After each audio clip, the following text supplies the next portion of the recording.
BPSC शिक्षक भर्ती 2023 को लेकर के एक और लेटेस्ट नोटिस आया है। ओएमआर सीट डेमो यहाँ पर निकाली गई है, जिसमें आप फॉर्म जो आपका एग्जामिनेशन होगा, ऑब्जेक्टिव टाइप होगा, उसको आपको किस तरह से फिल करना होगा, नेम वगैरह जो भी आपको फिलअप करना है वो आप एक बार चेक कर लीजिए। एंड आपको किस तरह से ऑब्जेक्टिव टाइप जो ऑप्शंस रहेंगे उनको आपको टिक करना होगा। सो ओएमआर बेस्ड आपका यहाँ पर एग्ज़ाम होगा। ओएमआर सीट यहाँ पर आ गई है। सो मैं आपको आगे बताऊंगी। अगर आप बीपीएससी शिक्षक भर्ती, जो कि बिहार में टीचर भर्ती नोटिफिकेशन रिलीज हुआ था, एडवर्टाइजमेंट नंबर 26 था आई थिंक, उसके लिए अगर आपने आवेदन किया है, क्योंकि बहुत बड़ी संख्या में, और पहले इसमें बिहार राज्य के ही कैंडिडेट एलिजिबल थे, लेकिन अब इसमें अदर स्टेट के कैंडिडेट भी अप्लाई कर सकते हैं। तो अगर आप इसमें अप्लाई किए हुए हैं तो आपको इसकी ओएमआर सीट एक बार जरूर चेकआउट करना चाहिए। लिंक मैं आपको डिस्क्रिप्शन बॉक्स में दे दूंगी, आप डायरेक्ट वहाँ से ओएमआर सीट डाउनलोड कर लीजिएगा। ओके, सो चलिए स्टार्ट करते हैं। और जो इसकी ऑफिशियल वेबसाइट है वहाँ पर जो ओएमआर सीट जो डेमो आया हुआ है, नोटिस है, वो हम चेक कर लेते हैं। सो यहाँ पर आप ये ओएमआर सीट देख रहे हैं, ये यहाँ पर सीट दे दी गई है और इसमें आपको समझ आ जाएगा जब आप जाएंगे फाइनली एग्ज़ाम देने, तो आपको किस तरह से क्या फिल करना है, कोई आपसे गलती ना हो, आप फटाफट से अपना जो सीट है वो आप फिलअप कर सकते हैं। तो एक बार आप इसको फिल कर लीजिएगा। जैसे कि आप यहाँ देख रहे हैं, सबसे पहले तो यहाँ पर दिया गया है उम्मीदवार का नाम, name of the candidate in block letter. आपको ब्लॉक लेटर में, कैपिटल लेटर में आपको इसमें अपना नेम लिखना है। इसके बाद इसमें दिया गया है, एक मिनट, इसके बाद इसमें दिया गया है रोल नंबर। यहाँ पर आपको आपका डिजिट में रोल नंबर फिल करना है। जैसे कि फॉर एग्जांपल अगर आप यहाँ पर 1 2 3 4 जो भी है आपका रोल नंबर, वो आप यहाँ पर फिल कर देंगे। साथ में जैसे यहाँ पर अगर 1 फिल किया है फर्स्ट, तो इस रो में आपको 1 जहाँ भी दिया गया होगा उसको भी पेंसिल से या जो भी आपका पेन होगा उससे आपको यहाँ पर उसको जो 1 है, जो भी डिजिट आप जिस कॉलम में फिल कर रहे हैं, बॉक्स में फिल कर रहे हैं, उसकी लाइन में नीचे उसको भी आपको सर्किल या ब्लैक कर देना है। इसके बाद यहाँ पर बर्थ डेट आएगा, जो भी आपकी डेट ऑफ बर्थ है वो आप इसमें फिल करेंगे। इसमें आपका डेट, मंथ, ईयर, ठीक है। एंड इसमें आपका क्वेश्चन बुकलेट सीरीज़ ABCD, इसमें जो भी आपका जो क्वेश्चन पेपर होगा उसका आपका कौन सा है ABCD में से, वो आपको यहाँ पर फिल करना होगा। इसके बाद यहाँ आप देखेंगे तो ये आपको इतना फिल करना है। उसके बाद यहाँ पर आपके क्वेश्चंस रहेंगे, जो भी, जैसे फर्स्ट का आंसर अगर आपको जो भी क्वेश्चन आता है और आपको उसका आंसर जो भी लग रहा है ABCDE 5 ऑप्शन इसमें दिए गए हैं, उसमें आपको जो भी सही लगता है उसको आप डार्क कर देंगे, ठीक है। सो ये तो सभी को मालूम ही होगा किस तरह से आपको इसमें आंसर देना होता है। लास्ट में यहाँ पर हिंदी में सिग्नेचर बताए गए हैं, उम्मीदवार के हस्ताक्षर इन हिंदी, एंड यहाँ पर इंग्लिश में आपके सिग्नेचर रहेंगे, ठीक। इसके बाद नेक्स्ट यहाँ पर देखेंगे तो सेम वही प्रोसेस यहाँ पर दी गई है। ये ओएमआर आंसर सीट है। एंड यहाँ पर अगेन यहाँ पर आपका नेम और बर्थ डेट वगैरह सब कुछ फिल करना होगा। प्रत्येक पार्ट से एक विषय चुनें। यहाँ पर सब्जेक्ट वाइज दिया गया है, कौन सा सब्जेक्ट आप यहाँ पर चुनेंगे। प्रत्येक पार्ट से कोई एक सब्जेक्ट आपको इसमें चुनना होगा।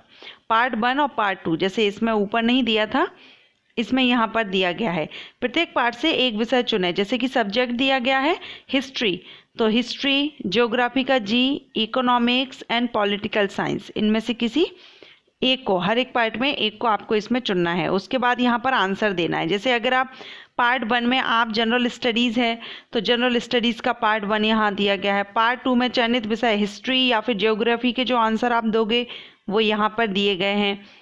पार्ट 3 में आपका जो ज्योग्राफी है, यदि पार्ट 2 में नहीं लिया है आपने ज्योग्राफी और पार्ट 3 में लिया है, 2 में नहीं लिया है 3 में लिया है, तो या फिर इकोनॉमिक्स और पॉलिटिकल साइंस है, तो उसके उत्तर यहाँ पर है।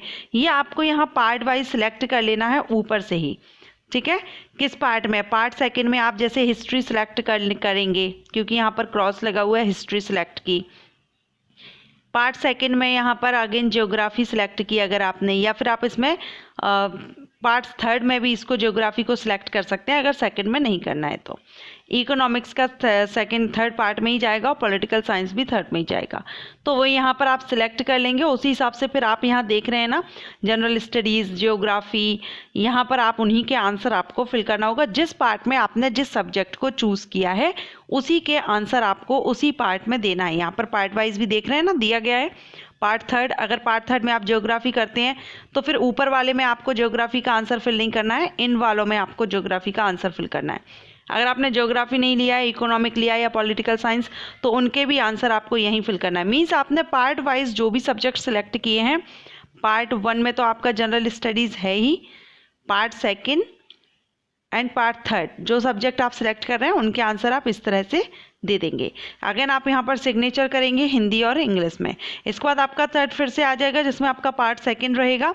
इसमें भी आपका सेम रोल नंबर और बर्थ डेट वगैरह तो रहेगी ही, साथ में यहाँ पर आपको सब्जेक्ट चूज़ करना होगा। लैंग्वेज हिंदी है, उर्दू है या बंगाली है, जो भी है आप यहाँ पर सिलेक्ट कर लेंगे।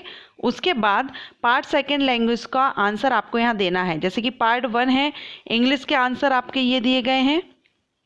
पार्ट सेकेंड भाषा यथा उपरोक्त चयनित जो भी आपकी लैंग्वेज है उसको चयन किया गया है, उसका आंसर आप यहाँ पर देंगे। उसके बाद लास्ट में भी आप जो सिग्नेचर है हिंदी इंग्लिश में वो आप कर देंगे।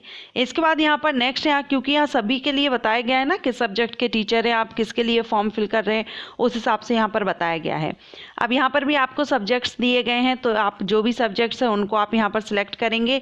और जो सब्जेक्ट आपने सिलेक्ट किया है पार्ट सेकेंड में, ये पार्ट वन है, पार्ट वन स्टडी सबके लिए है। उसके बाद जो पार्ट सेकेंड आपने सेलेक्ट किया है, जो भी सब्जेक्ट हिंदी किया है तो हिंदी के आंसर आपको यहाँ देने होंगे। ये पार्ट सेकंड में जो भी सब्जेक्ट लैंग्वेज आपने चूज़ की है उनके आंसर आपको यहाँ देने होंगे। और पार्ट फर्स्ट तो आपका सभी का जनरल स्टडीज़ रहेगा। अगर यहाँ पर सिग्नेचर रहेंगे। इसके बाद यहाँ पर चूज़ वन सब्जेक्ट, तो यहाँ फिर से अगेन आपको वही रहेगा, सेम आपका नेम, रोल नंबर सब कुछ फिल करना है। और यहाँ पर फिर से आपको सब्जेक्ट चूज़ करना होगा। चूज़ वन सब्जेक्ट, कोई एक सब्जेक्ट आप चूज़ करेंगे। जैसे कि सपोज इतने सारे 30 सब्जेक्ट्स यहाँ पर बताए गए हैं एंड 30 में से अगर आपने माना कि अगर आपने होम साइंस चूज़ किया है 20 नंबर का, तो आप होम साइंस का आंसर, ये तो पार्ट वन हो गया, इसमें तो जनरल स्टडी ही रहेगी। पार्ट सेकेंड यहाँ पर आप होम साइंस के आंसर देंगे। अगर आपने होम साइंस चूज़ नहीं किया है, हिंदी किया है, तो आप हिंदी के आंसर देंगे। ठीक है, ये आपके पार्ट वाइज यहाँ पर आएंगे उसी हिसाब से। और लास्ट में आपको अगेन यहाँ पर हिंदी और यहाँ पर इंग्लिश में सिग्नेचर कर देना है। तो ये जो OMR सीट है, अगर आपने फॉर्म फिल किया है तो एक बार आप इसको ज़रूर देख लीजिए, एक बार फिल करके देख लीजिए, अच्छे से देख लीजिए आपको किस तरह से आंसर देना होगा। पार्ट वन आपकी कौन सी लैंग्वेज है, part second and part third, जैसे कि ये फर्स्ट है, इसमें आपके लिए part second and part third यहाँ पर दिए गए हैं। तो यहाँ सभी में पार्ट फर्स्ट और सेकेंड है, लेकिन इसमें आपको 3 पार्ट दिए गए हैं, है ना, part one, part two, part three. Part one सभी का जनरल स्टडीज़ है और पार्ट सेकेंड एंड थर्ड में डिफरेंट है।